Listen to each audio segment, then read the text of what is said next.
আসসালামু আলাইকুম, আশা করি সবাই ভালো আছেন। কোম্পানির ডিউটি শেষ করে আইয়া একটা বাজে বাসায় গোসল টোসল দিলাম আর রেডিও তেল পানি মাথায় দিয়ে হইয়ে পড়লাম, কারণ একটু ঘুমাইতে হবে। রাত্রে ঘুম তেমন একটা হয় নাই, আর ঘুমাইতে নিয়ে উঠলাম একদম আসর আজান দিতেছিল। তখন উঠে তাড়াতাড়ি করে অজু টজু করে রওনা দিলাম মসজিদের দিকে নামাজ পড়ার জন্য। যাই হোক, মসজিদে আইয়া আসরের নামাজ কালাম শেষ করে রওনা দিলাম বাসার দিকে। আর আওয়ার সময় লগে করে দুইটা পানি লই ইলাম। বাসায় একটা বোতলের ভিতরে ইসবগুলের বসি আর তোকমার দানা মাইপে মাইপে দিয়ে সুন্দর মতো পানি দিয়ে একটু জাক্কা দিয়ে রাখিয়ে দিলাম। যাই হোক, এবার কিছুক্ষণ সময় বাসার ভিতরে অপেক্ষা করলাম আর 5:30 বাজার পরে রওনা দিলাম ইফতার করার জন্য। চাইছিলাম তো ইফতারের লগে ইসবগুলের বসির বোতলটা লগে করে লই যাবো, কিন্তু আওয়ার সময় মনেই নাই। মনে পড়ছে ইসলামিক সেন্টারের সামনে আইসি এরপরে। যাই হোক, এবার ভিতরে ঢুকে দেয় সামনেই খাজুর রাহা। এই জায়গায় দেখো একটা খাজুর বাইসে লইলাম আর চলে এলাম একটু সামনে। এই জায়গাতে প্রথমে দিল পানি আর খাজুর, সামনে দিয়ে দিল শর্মা, আর এরপর দিল সামোসা দুইটা লইয়ে ভিতরে চলে আইলাম। লাইন ধরে ভিতরে ঢুকে দেখেন সামোসার জায়গায় আজকের 3টা দিছে, সবসময় 2টাই দেয়। মনে করে বলে একটা বাড়তি দিয়ে লাইছে। আমি কই মাশাল্লাহ, আমার তো কিসমত খুললে গেছে। যাই হোক, এইগুলো দিয়ে ইফতারের প্রথম ধাপ শেষ হয়ে গেল আর চলে এলাম নামাজ পড়তে। নামাজ কালাম শেষ করে আবার পর দেখি গেটের সামনে লোকের আর অভাব নাই।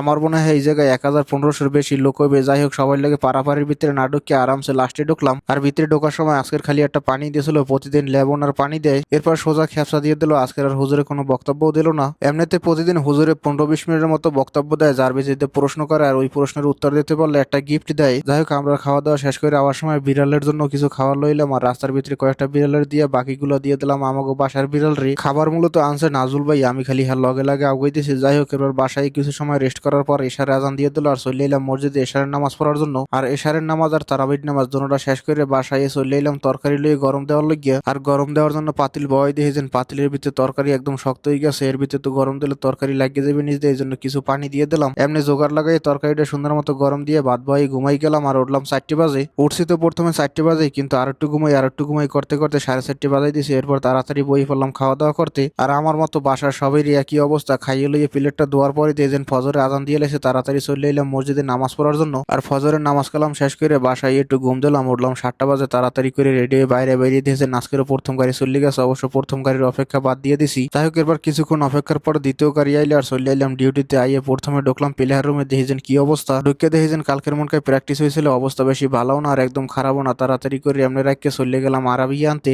আরাবিয়া এনে রাখকে প্রথমে মুভের জন্য পানি ভরে লইলাম। এরপর ডার্ক ডেটল টেটল দিয়ে সুন্দর মতো মুভের জন্য পানি রেডি করিয়া বলো দিয়ে বড় বালতিটা লইয়া চলে এলাম প্লেয়ার রুমে। আইয়ে চা কবির কাপ টাপ যা আসলে সব সুন্দর মতো উঠেই খেলাইলাম। এরপর প্লেয়ার রুমটা গুছগাছ করে রাখিয়া চলে এলাম ডাক্তার রুমে। আইয়ে প্রথমে বলদিয়ার বাস্কেট দুইটা ক্লিন করলাম। বলদিয়ার বাস্কেট দুইটা ক্লিন করতেছিলাম আর বেডের উপরে তাকাই দিয়ে সাইডের দিকে বেবি অয়েল পরে রয়েছে। বুঝলাম না কিছু, এই জায়গায় ডাক্তাররা কি করে, চিকিৎসা করে না খালি প্লেয়ারের মাসাজ করে। যাই হোক, সিট কয়টা মুছে দিয়ে রাখিয়া বলদিয়ার বড় বালতিটা লই চলে এলাম বাইরে। এইটার কিসটা পাল্টাই দিয়া ডাইরেক্ট মোবাইল নিয়ে মারা শুরু করে দিলাম, কারণ আজকে আর ঝাড়ু টাড়ু মারতাম না। এদিকে আবার বেসিং গুলো ধুইতে হইবে। যাই হোক, ওই দিকের মুভ মারার কাজ শেষ করে আইয়ে শুরু করলাম বেসিং দেওয়ার কাজ।